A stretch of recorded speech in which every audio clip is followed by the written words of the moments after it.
Hi friends, welcome to our channel Priya's creation. இன்றைக்கி காலையிலே cook பண்ணுறதுக்கு என்னென்ன பண்ண போகிறேன்னா, இன்றைக்கி வெஜிடபிள் பிரியாணியும் எக்கு வந்து ஃப்ரை பண்ணுறதா தான் பிளான் பண்ணியிருக்கேன். முட்டை ஒரு பக்கம் அவிக்க போட்டுட்டேன். பிரியாணிக்கு தாளிப்புக்கு எல்லாத்தையும் போட்டுட்டு வெஜிடபிள்ஸ்லாம் கட் பண்ணி வச்சுட்டு அதை எல்லாத்தையுமே நல்லா வதக்கி விட்டுட்டேன்.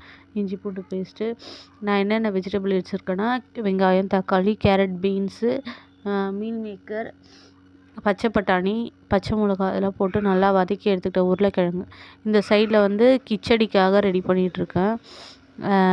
எல்லாத்தையும் போட்டு தண்ணி ஊற்றி மிளகாத்தூள் எல்லாம் போட்டு உப்பு போட்டு ரைஸையும் போட்டு க்ளோஸ் பண்ணி வச்சுட்டேன். நான் ரொம்ப சிம்பிளாக தான் செய்வேன். எந்த ஸ்பைசஸும் போடாமல் வெறும் பச்சை மிளகா மட்டும்தான் போட்டிருக்கேன். அப்புறம் கொஞ்சோண்டு வந்து மிளகாத்தூள் போட்டிருக்கேன். ஏன்னா பசங்க சாப்பிட்றதுனால காரம் அதிகமாக இருக்கக்கூடாதுன்றதுக்காக.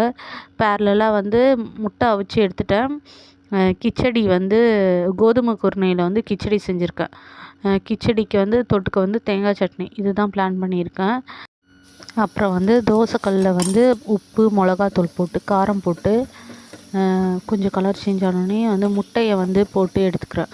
காரம் போட்டு எடுத்துக்கிறேன். இது வந்து மதியத்துக்கு தான் கொடுக்குற மாதிரி பிளான் பண்ணியிருக்கேன்.